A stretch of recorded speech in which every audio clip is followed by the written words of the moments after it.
Hey guys, welcome to Reddit Brew. Today, I will be reading from the r/EntitledPeople subreddit, so let's jump into it. Karen doesn't like people parking in front of her house. So, when I was around 6 years old, I lived with my family in a nice house in a small city in Poland. It was a quiet neighborhood on the outskirts, and pretty much all the neighbors knew each other. There were no sidewalks around the part of the street I lived at. Only one crappy sidewalk that started on the other side in front of my neighbor's house. It's important to remember that the sidewalk was very old and in bad shape. Still to this day, people are asking the city to fix it. This story is about that neighbor, Karen. She was an older lady. Everyone suspected that she really didn't have anything better to do than gather gossip and disturb everyone trying to rule the street. Everyone was commenting that if you wanted to get the whole area to know something, you just had to tell her that message as a secret. Whenever someone came to visit us, they usually parked their car in front of our property.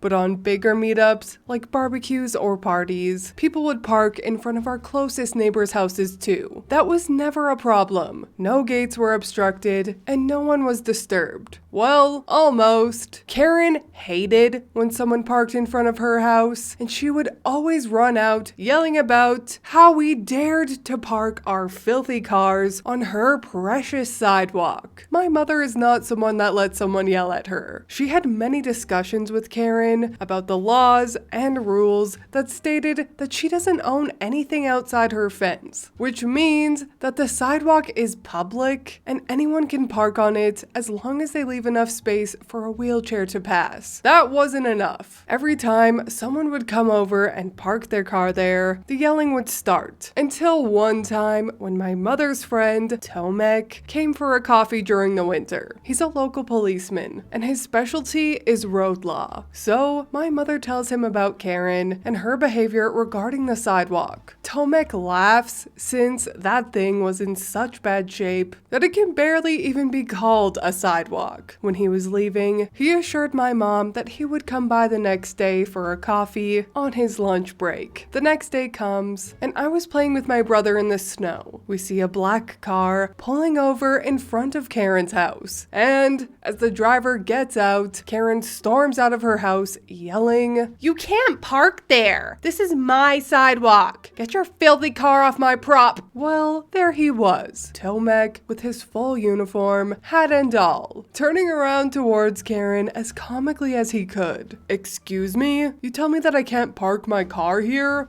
Yes. "But this is a sidewalk open to the public." "This is my sidewalk." "So, let me get this right. This is your sidewalk?" "Yes." "And you are the one responsible for taking care of it?" "Well, yes I am. That's why I don't allow anyone to park here." "Oh, that's so nice that I found you. Since it's your sidewalk, you are responsible for clearing the snow from it, to not create danger for the people walking on it. Since it was not plowed, I need to write you a fine for endangering public safety," he says as he pulls out his notebook. "But no other sidewalks are plowed." "Oh, it doesn't matter. The other sidewalks belong to the city. The clearing crew is working on cleaning them. But since this sidewalk is yours, it's your responsibility." "But I'm old. I can't shovel the snow." "Then you need to hire someone to do that. Of course, if this sidewalk happened to be of public property." Yes,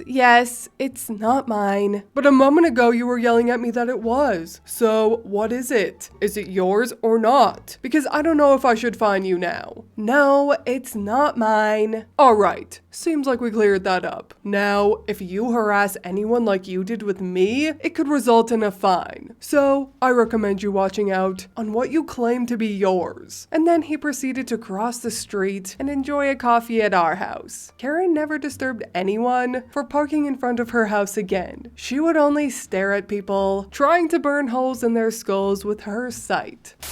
Love this. What a satisfying read. Also, for people that might be wondering, remember that this OP is from Poland. So there are very different circumstances and different rules in regards to roads and parking. People are allowed to park halfway on the sidewalk, much like this. I figure that some of you might be confused as it is very illegal to park on the sidewalk here, but you can there. Anyway, the comment thread on this story has a bunch of other people sharing their pain in the arse neighbor comeuppance tales, which too are glorious, so let's read them, shall we? A stunt like this worked for one of my coworkers in high school, Andy. Andy had a nasty neighbor that screamed, left notes, and more than once egged a visitor's car when they parked in front of his house. One day, the neighbor has a little fit on Andy and another coworker, Dick. When Dick dropped Andy off, Dick flipped him the bird and laughed, not expecting the man to immediately run back in his house, grab a dozen eggs, and cover Dick's Buick while flipping the bird right back. Dick was, well, a dick. He went to his second job and, after hosing the eggs off his car with an actual fire hose, borrowed an antique truck they normally used for parades and grass fires. This time, he walked straight up to the neighbor and got in his face. Do you see what it says on the side of that truck? No, it says City Fire Department. That is going to stay parked in front of your house until I feel you're sorry enough. The old man mumbled something about eggs being cheaper than paint, and Dick just snapped. Old man, I could park that truck on your front lawn and no one will say shit about it. You want to test me? Maybe I'll skip the front yard and park it in your living room. It's old. The brakes might fail. Who knows? The old man shuffled off and Dick spent the next 2 hours running the lights, sirens, and checking the gear in the truck before having Andy take him back to the station to collect his 75 Electra. The fire truck was parked there for 3 days.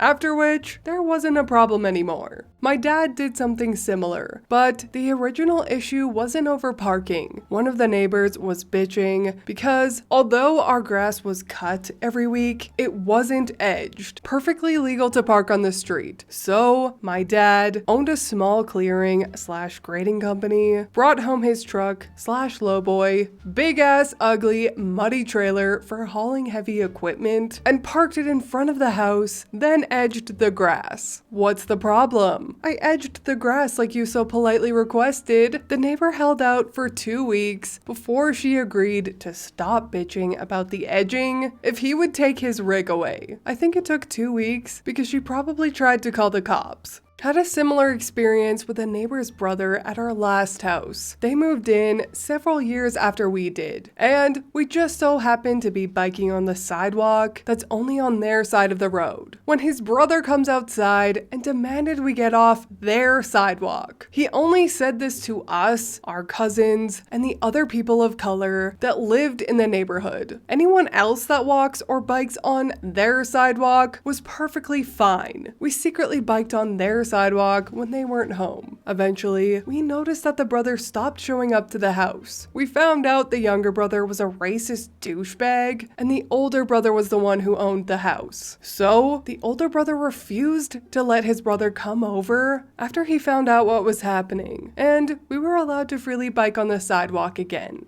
Go, older brother! Break those generational curses. Disown those racist family members. But that is all from me today. I hope you enjoyed these satisfying neighbors getting their karma stories. If you did, please leave a like and subscribe. I truly appreciate when you do, and I will see you in the next Reddit story. Bye!